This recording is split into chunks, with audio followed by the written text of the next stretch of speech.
नमस्कार मंडळी. आज फायनली गणपती गेल्यामुळं मटणाचा बेत केलेला आहे आणि मिक्सर स्वच्छ घासून दिल्याबद्दल लगेच मटणाची तयारी चालू केलेली आहे. आता आपण मसाला वाटप करून घेतले. त्या मिक्सरमध्ये मसाला वाटलाय. वाटप छान झालेलं आहे. आता आपण मटण खायला तयारी करायची आहे, तर सर्वांनी लक्ष देऊन बघा. तेल घातले, कांदा घातलाय आणि ते जे मटण आहे ते आधी तेलात परतून घ्यायचं चालू आहे. हे चांगलं तेलात परतलंय. तेलामध्ये थोडंसं परतून वाफवून घ्यायचं म्हणजे ते व्यवस्थित शिजते. आता हे दुसऱ्या कढईमध्ये कांदा घातलाय. इकडं मटण शिजलेलं आहे.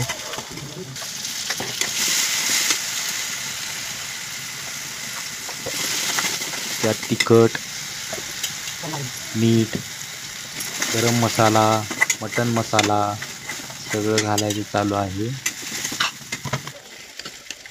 आता हे मटण शिजलेलं त्यात घालून ते मस्तपैकी शिजवायचं चालू आहे. शिजवलेलं आहे पण ते त्या मसाला व्यवस्थित त्याचं हे व्हायला पाहिजे ना, मिक्स.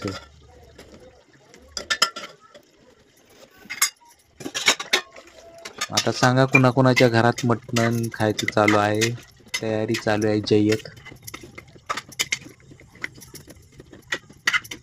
आता हे मिक्स करून झाले तर झाकण ठेवून थोडंसं शिजवायचं चालू आहे, म्हणजे ते तिखट मीठ सगळं मिक्स व्हायला पाहिजे. आता इथं तांबड्या रश्श्याची तयारी केलेली आहे आणि 2 पळी तेल घातले, कांदा घातलाय आणि त्यात थोडं वाटप घालून ते जे उरलेलं रश्श्याचं पाणी आहे, मटणाचं पाणी, आता याच्यात गरम मसाला, तिखट, मीठ, मटण मसाला आणि हे मटणाचं पाणी आता छानपैकी याला उकळी येऊ द्यायची. इकडं मटण शिजले, इथं कोथिंबीर घातली. आता हे चांगलं एक वाफ येऊ द्यायची. तिकडं मस्तपैकी तांबडा रस्सा झालेला आहे आणि हे बघा मटण आपल्या ताटात आलेलं आहे.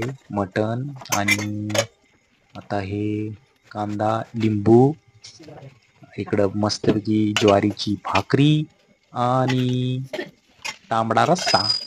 चला खायला. भात. Thank you.